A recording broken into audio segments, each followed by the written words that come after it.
కరెక్ట్‌గా 20 రోజుల క్రిందట సమ్మర్ హాలిడేస్‌ని ఎంజాయ్ చేయడానికి నెహ్రూ జూలాజికల్ పార్క్ అయితే వెళ్ళాను. ఇంకా జూ అంతా పరుగులు పరుగుల మీద చూసేసాము. ఎందుకంటే సఫారీ రైడ్‌కి లేట్ అయిపోయి పెద్ద క్యూ ఉంటుందేమో అని. అనుకున్న విధంగానే పెద్ద క్యూ అయితే ఉండింది. ఎలాగైనా ఫ్రంట్ సీట్ కొట్టాలని దేవుడిని గట్టిగా కోరుకున్నాం. చూస్తుంటే జనాలేమో గుంపులుగా ఉన్నారు. ప్రతివాడు ఫ్రంట్ సీట్ పైన ఖర్చు వేయడానికి రెడీగా ఉన్నారు. కానీ ఆ రోజు ఏంటో తదాస్తు దేవుళ్ళు నా ఫేవర్‌లో ఉన్నారు. లక్కీగా అయితే నాకు ఫ్రంట్ సీట్ దొరికింది.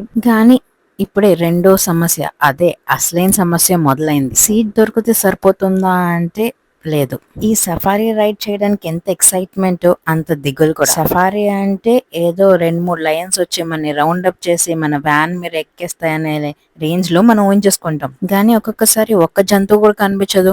డబ్బులు బొక్క మనకి రిఫండ్ కావాలని కూడా అడగలేం. ఎందుకంటే ముందే వార్నింగ్ ఇస్తారు, జంతువులు కనిపించడం కనిపించకపోవడం అనేది మీ కర్మ.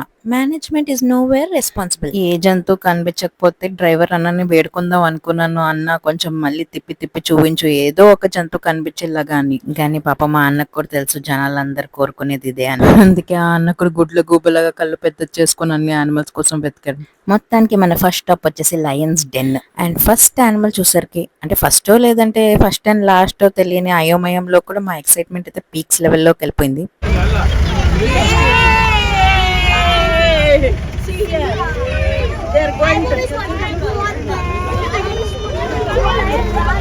మన ఎగ్జామ్ రిజల్ట్స్ వచ్చినప్పుడు మనం పాస్ ఆఫ్ ఇలా అనే కంగారులో ఉంటాం కదా, ఈ లయన్ కూడా అలాంటి కంగారులోనే అటు ఇటు తిరిగేస్తుంది.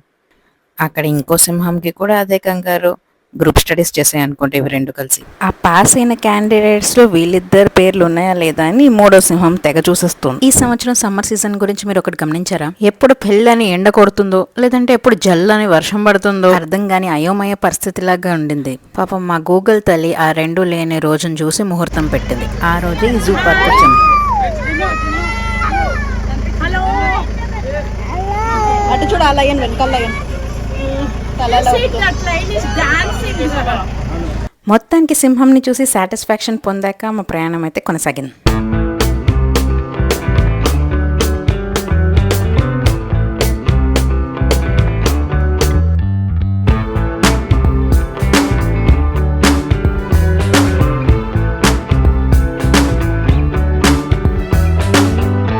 ఇప్పుడు కాసేపు మీరు లెఫ్ట్లో గమనిస్తే మీకు సర్ఫ్ ఎక్సెల్ కలిపిన నది ప్రవహిస్తున్నట్టు కనిపిస్తుంది.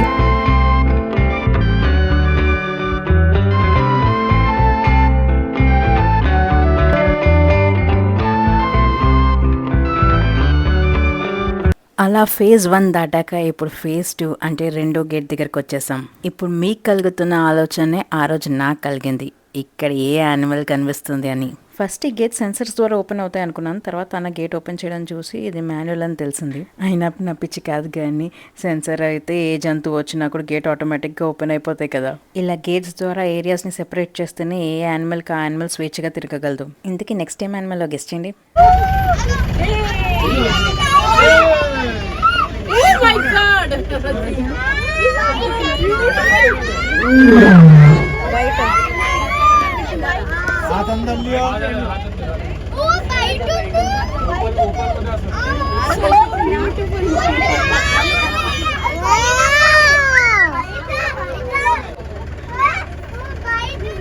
इसको बांधा नहीं क्या? याद है? हाय నేను మామూలు టైగర్ అనుకున్నాను కానీ వైట్ టైగర్ ఉంటుందని అస్సలు ఊహించలేదు. ఇంకా ఫీలింగ్ మామూలుగా లేదుగా. ఇందాకైనా లయన్స్ కేజ్లో ఉన్నాయి, ఇదైతే ఓపెన్గా జస్ట్ మా సఫారీ బస్ పక్కనే తిరుగుతుంది. కొంచెం భయం వేసింది మా బస్ దగ్గరకు వచ్చేస్తుందేమో అని. యాక్చువల్లీ మీరు గమనించుంటే ఈ పులి తిరుగుతున్న ప్లేస్కి పక్కనే ఒక కేజ్ ఉంది కదా, దాంట్లో ఇంకో పులి ఉంది. మీకు కావాలంటే వీడియోని కొంచెం బ్యాక్ పెట్టి చూడండి. యాక్చువల్గా నేనే అంత గమనించలేదు, ఎడిటింగ్ చేసేటప్పుడు చూసాను, లేదంటే మళ్ళీ జూమ్ చేసి ఆ పులిని చూపించేదని. సో బయట ఉన్న పులి లోపల ఉన్న పులి కోసం అటు ఇటు తిరుగుతుంది, అందుకే బస్సు మీదకి రాలేదు. అదే ఒక రకంగా మంచిదే. ఇప్పుడైతే అన్న యూటర్న్ వేసి వచ్చారు, అటువైపు కూర్చున్న వాళ్ళకి కూడా కనిపించాలి కదా. చేతులు పైకి Oh my God.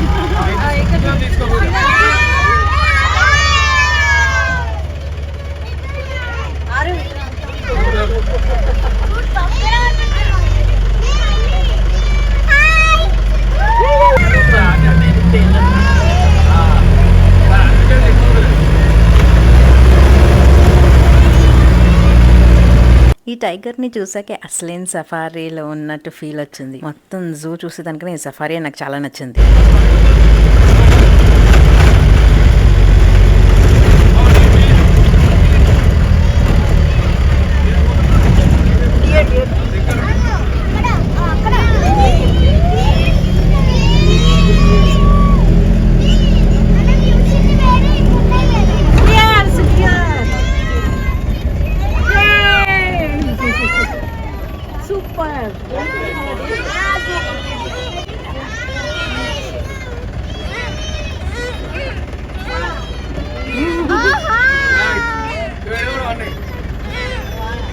అక్కడ చూడు మా పడుకొని ఉంది కూర్చుని ఉంది పెద్ద పెద్ద కొమ్మలతో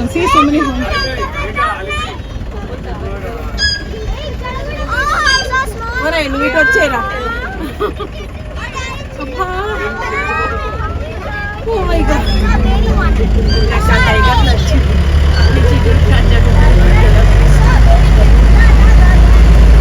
మీరు కూడా ఈ సఫారీలో ఉన్నట్టు ఫీల్ అవ్వాలని న్యాచురల్ వాయిసెస్ని అలాగే వదిలేసాను.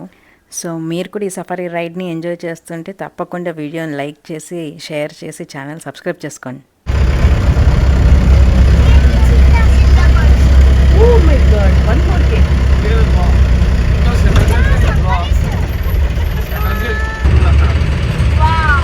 ఈ సఫారీ రైడ్లో యానిమల్సే కాదు హైదరాబాద్ మొత్తం వ్యూ సూపర్గా కనిపిస్తుంది. చూసేయండి లెఫ్ట్లో. హైదరాబాద్ సిటీ మొత్తం కనిపిస్తుంది. హైదరాబాద్ సిటీ వెరీ స్టార్ మినార్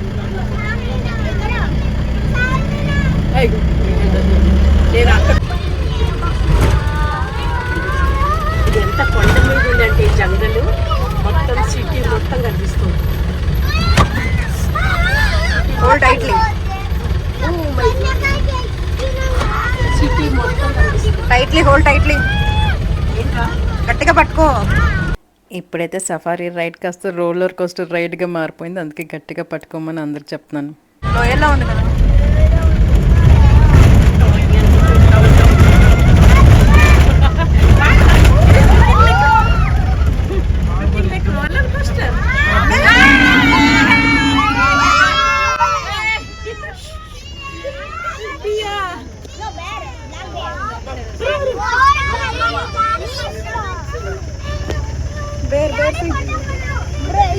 ఈ ఫైనల్లీ నా కళ్ళు ఎదురకుండా ఒక పెద్ద యాన్యువల్ రోడ్ దాటుకుంటూ వెళ్ళిపోయింది. అచ్చ డిస్కవరీ ఛానల్లో చూసినట్టు.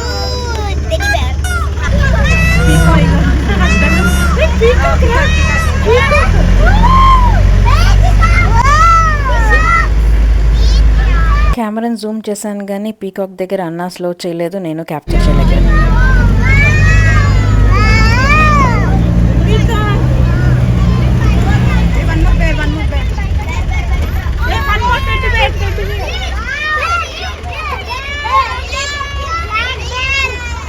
వాటర్ కావాలి నీకు.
క్రాసింగ్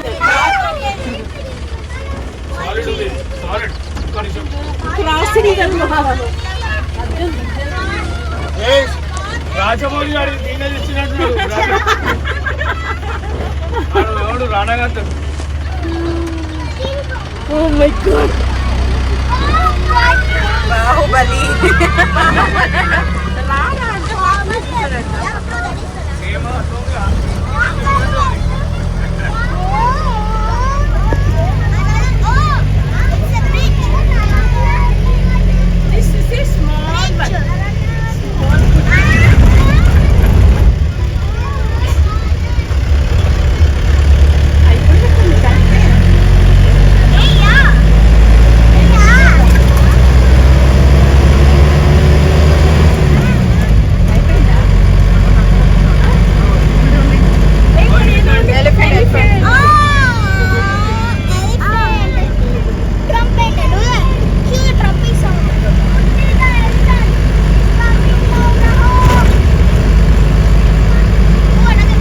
సో ఇదండి హైదరాబాద్లో ఉన్న మోస్ట్ ఫేమస్ నెహ్రూ జూలాజికల్ పార్క్లో ఉన్న సఫారీ రైడ్. కష్టపడి మీకోసం ఉన్న యానిమల్స్ అన్నిటినీ కవర్ చేశాను ఈ వీడియోలో. యాక్చువల్గా జూ 4 o'clock క్లోజ్ అయిపోతుంది అనుకొని 3 o'clock కల్లా సఫారీ దగ్గర ఉన్నాం. కానీ డ్రైవర్ అన్న ఏమన్నారంటే కొంచెం ఎండగా ఉంది కదా, సో లయన్స్ది ఓపెన్ ఉన్నా కూడా లయన్స్ ఏం బయటికి అయితే రాలేదు. అరౌండ్ 4 or 4:30 అయితే అన్ని యానిమల్స్ బయటికి మంచిగా వస్తాయంట. 4:30కి అయితే జూ క్లోజ్ చేస్తారు కదా అంటే లేదు 5:30 వరకు ఓపెన్ ఉందని చెప్పారు. సో మీరు కనుక ఈ సఫారీ రైడ్ చేయాలనుకుంటే కొంచెం ఈవినింగ్ చల్లగా అయ్యే వరకు వెయిట్ చేయండి. లైన్ కొంచెం పెద్దగా ఉన్నా కూడా it's totally worth it. And AC bus తీసుకుంటే కొంచెం చిన్న లైనే ఉంటుంది. ఏసీ బస్కి నార్మల్ బస్కి అరౌండ్ 50 రూపీస్ డిఫరెన్సే ఉంది. తిరిగి మళ్ళీ స్టార్టింగ్ పాయింట్కే వచ్చేసాము. చూసారు కదా ఇక్కడ జనాలు ఆల్రెడీ నించున్నారు, వెయిట్ చేస్తున్నారు బస్ కోసం. ఒక 20 minutes బిఫోర్ మేము కూడా ఇదే పొజిషన్లో ఉన్నామని గుర్తొచ్చింది. ఈ మొత్తం సఫారీలో మీకు ఏ యానిమల్ బాగా నచ్చిందో కామెంట్ సెక్షన్లో తప్పకుండా చెప్పండి. చూద్దాం ఏ యానిమల్ గెలుస్తుందో. అలాగే ఈ వీడియో మీకు ఇన్ఫర్మేటివ్గా అనిపించి ఎవరైనా ఈ జూ పార్క్ని విజిట్ చేయడానికి ప్లాన్ చేస్తుంటే తప్పకుండా వాళ్ళకైతే షేర్ చేయండి. అలాగే హైదరాబాద్లో కాకుండా ఇతర ప్రాంతాల్లో ఉన్న మీ ఫ్రెండ్స్కి అయితే షేర్ చేయండి. మన హైదరాబాద్ ఎంత సూపర్గా ఉంటుందో వాళ్ళకి కూడా తెలుస్తుంది. మరొక ఇంట్రెస్టింగ్ వీడియోతో మీ అందరిని మళ్ళీ కలుస్తాను. ఇట్లు మీ శ్వేత ఫ్రమ్ సరదాగా శ్వేతతో.